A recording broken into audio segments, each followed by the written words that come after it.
हरे कृष्णा। देवियों एवं सज्जनों, मैं गोपाल माधव दास अपने YouTube चैनल गोपाल माधव दास पर आपका हार्दिक स्वागत करता हूँ।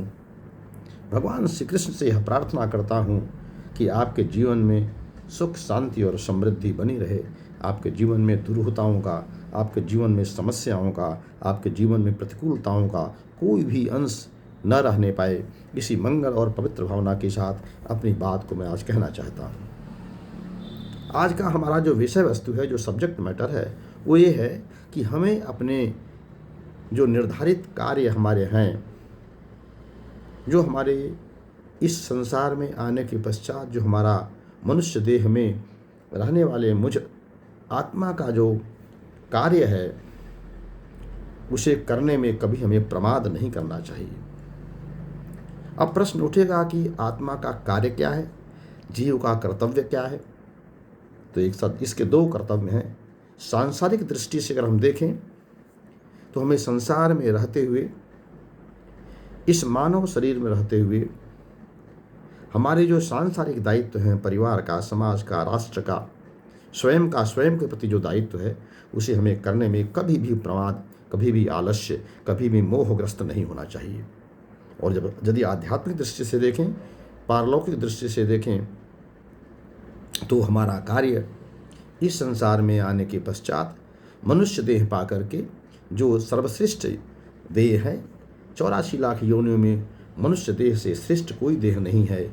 देवता भी इस देह को प्राप्त करना चाहते हैं, उसको वो भी इसके लिए तरसते हैं। क्यों तरसते हैं, इस पर हम अगला वीडियो ले आएंगे कभी। आज का विषय वस्तु बस यही कि मनुष्य देह पा करके जिसको देवता लोग पाने को तरसते हैं, अगर हमने अपने आत्म कल्याण की बात नहीं की, इस संसार में आने के लिए भगवान ने हमको जो हमें मनुष्य शरीर दिया है, उस शरीर का सदुपयोग हमने नो दाई सेल्फ, अपने को जानने में अगर नहीं किया, अपने को पहचानने में नहीं किया कि मैं कौन हूँ, मैं कहाँ से आया हूँ, मैं क्यों आया हूँ, मैं क्या वह काम कर रहा हूँ जिसके लिए आया हूँ, और मुझे यहाँ से जाना है, कहाँ जाना है। ये 5 मनुष्य देह में इस आत्मा के, इस जीव के 5 जो कर्तव्य हैं, जो 5 प्रश्न हैं, जिन 5 प्रश्नों का रहस्य ढूंढने के लिए ही हमें भगवान ने यह मनुष्य शरीर या मानव देह दी है। तो क्या हम अपने उन 5 रहस्यों को जानने के लिए प्रयास कर रहे हैं क्या, उस दिशा में काम कर रहे हैं क्या? और यदि नहीं कर रहे हैं तो निश्चित रूप से हम मोहग्रस्त हैं, संसार के बंधनों में, संसार की माया में फंसे हुए हैं, और जो किसी भी दृष्टि से हमारे लिए उचित नहीं है। क्योंकि अगला जन्म हम मनुष्य जन्म मिलेगा, यह बिल्कुल गारंटी नहीं है अगर आप भगवान कृष्ण की शरण में नहीं है, अगर आप भगवान कृष्ण की आराधना नहीं कर रहे और भगवान की भक्ति नहीं कर रहे हैं, भगवान के मार्ग पर नहीं चल रहे हैं, तो यकीन मानिए आपको मनुष्य देह मिलेगा। यह बहुत बहुत बहुत ही कम विकल्प है।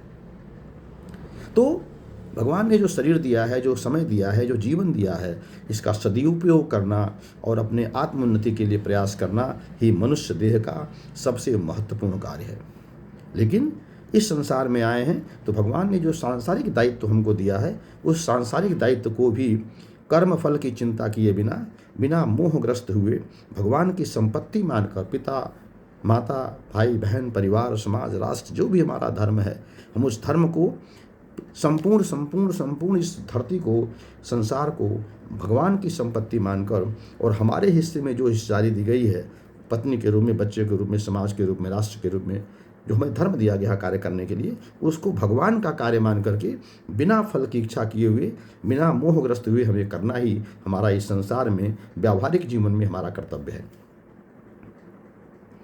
गीता में भगवान ने अर्जुन को यही समझाया कि जब युद्ध होने जा रहा है तो अर्जुन को अपनी दोनों सेनाओं के मध्य में स्थित अपने रथ पर भगवान के सामने उनको मोह हो गया कि हमारे सामने जो कौरव से पक्ष है वो हमारे ही परिवार के लोग तो हैं, हमारे ही चाचा हैं, हमारे ही गुरुजन हैं, हमारे ही परदादा हैं, और हमारे ही सारे रिश्तेदार नातेदार हैं। उनको देखकर को मोहग्रस्त हो गए। तो उस मोहग्रस्त अर्जुन के मोह को दूर करने के लिए भगवान को 700 श्लोकों में श्रीमद् भगवत गीता को 18 अध्यायों में कहना पड़ा। 2.5 घंटे 11 बजे से लेकर के 1 बजे, मतलब 1:30 बजे तक 2.5 घंटे भगवान को आज से ठीक 5450 वर्ष पहले कुरुक्षेत्र, जो हरियाणा में है, कुरुक्षेत्र में कहना पड़ा। इस गीता का जो प्रवचन किया भगवान ने अर्जुन के मोह को दूर करने के लिए। और अंत में भगवान ने उनसे कहा कि हे अर्जुन, जब अर्जुन मोहग्रस्त हो गया तो उन्होंने कहा तुम मोहग्रस्त हो गए, क्लैब्यम माँ अस्मगमः, क्लैब्यम माँ अस्मगमः पार्थ नैतत्व उपपद्यते क्षुद्रम हृदय दौर्बल्यम त्यक्तो उत्तिष्ठ परंतप। हे परंतप, हे अर्जुन, तुम क्षुद्रता को प्राप्त हो गए, तुम दुर्बलता को प्राप्त हो गए, तुम नपुंसकता को प्राप्त हो गए, तुम कायरता को प्राप्त हो गए। क्लैब्यम माँ अस्मगमः, तुम नपुंसकता को, तुम हृदय की दुर्बलता को, तुम कायरता को प्राप्त नहीं हो अर्जुन। क्यों नहीं हो? क्योंकि यह दुर्बलता, यह कायरता तुम्हारे लिए उचित नहीं है। तुम्हारे लिए उचित क्या है? दूसरी लाइन में कहते हैं कि क्षुद्रम हृदय दौर्बल्यम त्यक्त्वा, इसको त्यागो, इसका अपने जो तुम्हारे अंदर क्षुद्रता आ गई है, कायरता आ गई है, नपुंसकता आ गई है, इसको त्यागो, उत्तिष्ठ यानी उठो और क्या करो? अपने कर्तव्य पथ पर चल करके अपना जो तुम्हारा परम कर्तव्य है युद्ध करना, युद्धस्य कुरु कौन्तेय, हे कुंती पुत्र युद्ध करो। तुम्हारा कर्म नपुंसकता को, दौर्बल्य को, कायरता को प्राप्त करना नहीं है। तुम्हारा उद्देश्य है, तुम्हारा लक्ष्य है, तुम्हारा कर्तव्य है उत्तिष्ठ जागृत युद्धस्य कुरु, उठो जागो और युद्ध करो। युद्ध यानी धर्म और अधर्म के बीच का युद्ध। ऐसे ही हमारे आपके जीवन में, व्यक्तिगत जीवन में, समाज के जीवन में, परिवार के जीवन में हमको युद्ध करना है। दिन रात हम युद्ध करते हैं अपने और परायों के बीच में, अच्छाइयों और बुराइयों के बीच में, धर्म और अधर्म के बीच में, मोह और त्याग के बीच में। हमें त्याग को चुनना है, हमें धर्म को चुनना है, हमें कर्तव्य परायणता को चुनना है, हृदय की दुर्बलता को नहीं, मोह को नहीं। भगवान यही कहना चाहते हैं इस श्लोक के माध्यम से कि हे मनुष्यों, तुम्हें संसार में आए हो तो संसार के जीवन संघर्ष से भागना नहीं है। संसार में जीवन के संघर्ष को करते हुए, संसार में जीवन रहते हुए, संसार के अनुकूलताओं और प्रतिकूलताओं के बीच में संघर्ष करते हुए तुम्हें अनुकूलता का वर्ण करना है, तुम्हें धर्म का वर्ण करना है, तुम्हें कृष्ण का वर्ण करना है, तुम्हें कायरता का नहीं, तुम्हें कर्तव्य परायणता का, तुम्हें व्यावहारिक जीवन में धर्म का वर्ण करना है, कर्तव्य का वर्ण करना है, मोह का वर्ण नहीं करना है, त्याग का वर्ण करना है।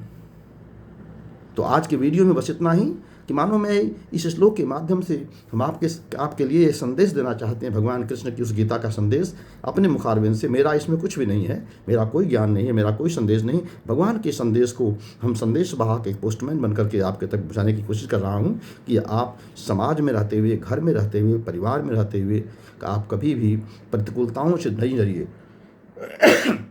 प्रतिकूलताओं से डरे बिना, मोहग्रस्त हुए बिना, जो आपका कर्तव्य है आपको अपना कर्तव्य करते रहना है, भगवान को समर्पित करके, भगवान को मान करके कि सारा का सारा कर्तव्य मैं भगवान के लिए कर रहा हूँ। और जब आप ऐसा करेंगे तो आपका ये जो कर्म ही यह पूजा बन जाएगा, यही कर्म आपका पूजा बन जाएगा। जब कहा जाता है कि कर्म हमारा पूजा बन गया है, पूजा कब बन जाएगा? जब आप प्रत्येक कर्म को भगवान को समर्पित करके करेंगे तो आपका प्रत्येक कर्म पूजा बन जाएगा।